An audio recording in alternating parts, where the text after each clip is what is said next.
Hey guys, welcome back to the Kool-Aid Podcast. Welcome back to another video.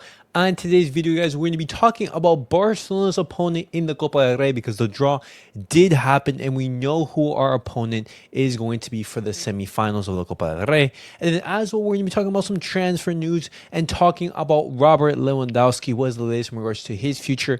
And lastly, talking about Fermin Lopez as we now know how long he is going to be suspended after that red card against Sevilla. But as always, guys, make sure to follow me on all of my social media platforms. Everything's posted down below in the description.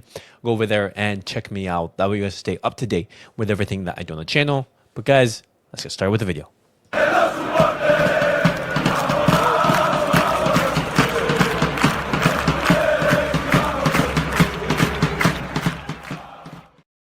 All right, guys, let's get started with the video. And we now know who our opponent is going to be in the Copa del Rey, and that is going to be Atletico Madrid. Now, this is, in my opinion, the toughest matchup that Barcelona they could have gotten. Atletico Madrid, they're a very tough team to break down, but I am feeling very confident in this draw. If you guys don't remember, even though we did lose in our previous encounter against Atletico Madrid in our own stadium 2-1, I thought that Barcelona, they were by far the superior team. They were completely the better of the two teams, and if it was for some better finishing from Robert Lewandowski and some better finishing from our players, then Barcelona could have put 3, 4, even 5 past Atletico Madrid.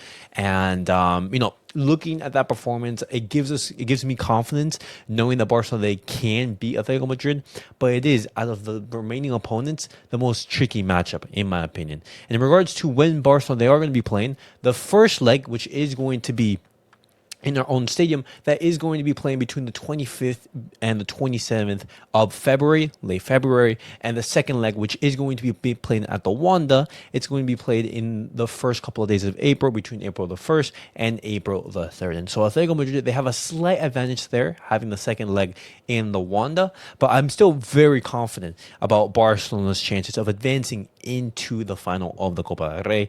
And we do know that since Barcelona, they're not playing these extra matches in the Champions League, Barcelona, they could be going into these matches a little bit more fresh.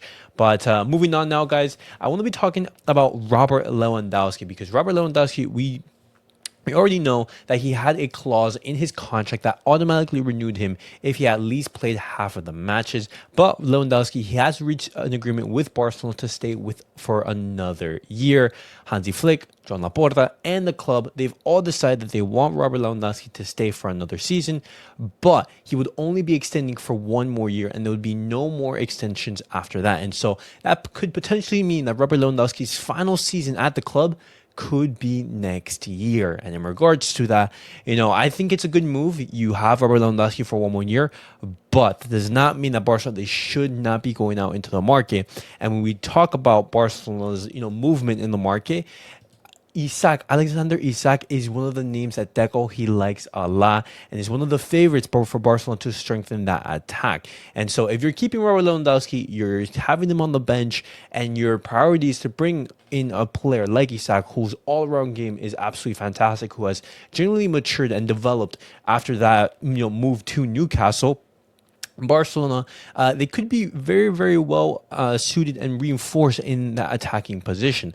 Barcelona, we already know that they've made contacts with him at the end of 2024, and there is actual serious interest in the Swedish striker. But one of the big problems is that Newcastle, they would be asking for more than 100 million euros for him. After all, they did pay a roughly between 70 to 80 million fee for him, coming from Real Sociedad, and so it would be expected that they would want a profit, knowing that he has a long-term contract and he is, in a very, very, good moment of his career. And I'm a big fan of Isak. I think his all-around game is absolutely fantastic. His numbers are showing it. He's been, one of the best strikers in the Premier League, and if not in the world. And if Barcelona, they do, renew Robert Lewandowski and they bring in Isak to replace him, that could be a good move. But I want to know your guys' thoughts in regards to that. But that's not the only option that Barcelona they are exploring for that front line. They are also exploring 2 more names in Benjamin Sesko and Luis Díaz. Now, we do know that both of the names, we have discussed it before on the channel.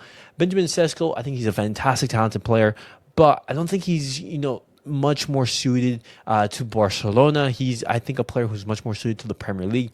And there is some more links coming from the Premier League than from Barcelona. I much rather prefer Alexander Isak over Benjamin Sesko, but there is no bash on Sesko. I think he's a very, very good player. Just I don't think he's much suited to the Barcelona style.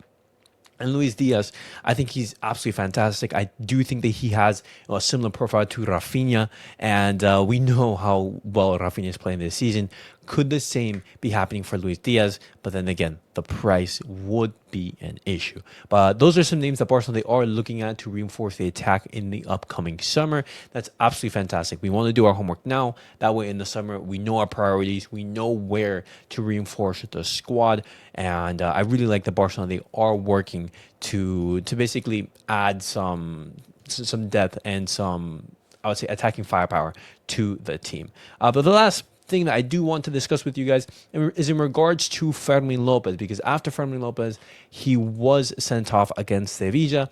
He was, suspended, and he is going to be missing one game after his red card against Sevilla, which, isn't the end of the world. It's absolutely fantastic. Usually red cards, they are for 2 matches, the suspension. But thankfully, Barcelona, they will not be missing out for too much. And so he will most likely miss the game against Rayo Vallecano if that red card transfers from the Copa del Rey to La Liga. If it doesn't, then he's going to be missing the first leg against Atletico Madrid. But guys, that was it for the Barcelona news of the day. Definitely let me know your thoughts down below in the comments.